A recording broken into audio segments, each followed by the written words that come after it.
ప్రియులారా, మన ప్రభు అయిన యేసు క్రీస్తు నామంలో మీకు శుభోదయం. ఆయనను గూర్చి అనుదిన ఆత్మీయ ఆహారం, జనవరి 3 శనివారం. నేటి మన ధ్యాన లేఖనం ఆదికాండం 1 అధ్యాయం 27-28 వచనాలు. దేవుడు తన స్వరూపమందు నరుని సృజించెను. దేవుడు వారిని ఆశీర్వదించెను. సముద్రపు చేపలను, ఆకాశ పక్షులను, భూమి మీద ప్రాకు ప్రతి జీవిని ఏలుడి అని దేవుడు వారితో చెప్పాడు.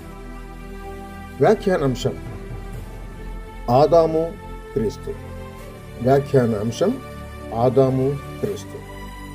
వ్యాఖ్యానం: దేవుడు మిక్కిలి గొప్ప క్రమస్థుడు కనుక దీనిలో జరిగిన క్రమాన్ని కనిపెట్టండి.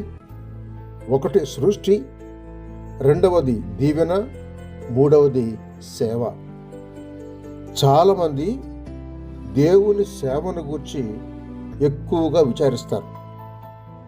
సేవ మొదటిది కాదు, క్రొత్తగా జన్మించడం మొదటిది. క్రొత్తగా పైనుండి జన్మించిన వారు దీవించబడాలి, అది 2వది. 3వదిగా సేవ చేయగలరు. రాజుగా ఉండటానికే ఆదాము సృజించబడ్డాడు.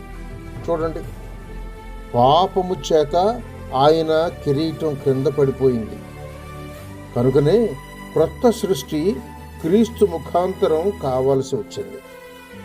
అసలు భూలోకమంతయు ఆదాము చేతికి ఇవ్వబడింది. భూమిని నిండించి దాన్ని లోబర్చుకోండి అని ఆజ్ఞ బయలుదేరింది. కానీ త్వరలోనే నరుడు ఆ గొప్ప అధికారాన్ని నష్టపరుచుకొని దేవుని శిక్షకు పాత్రుడయ్యాడు. పాపమే దైవోద్దేశాన్ని పాడు చేసింది. అయినా విరుగుడుగా క్రీస్తు వచ్చి తన యందు విశ్వాసముంచిన మానవులను ఉద్ధరించటంలో పడిపోయిన దైవోద్దేశాన్ని చక్కగా నిలిపాడు. క్రీస్తును పట్టుకొని పైనుండి క్రొత్తగా జన్మించిదిరా లేదా? మన ప్రభు అయిన యేసు క్రీస్తు యొక్క తండ్రియగు దేవుడు స్తుతింపబడునుగాక.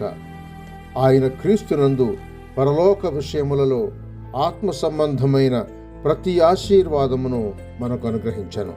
ఎఫెసీయులకు రాసిన పత్రిక 1 అధ్యాయం 3వ వచనం ధ్యానించండి. సహోదరుడు సైలస్ ఫాక్స్. శుభములతో వందనాలు.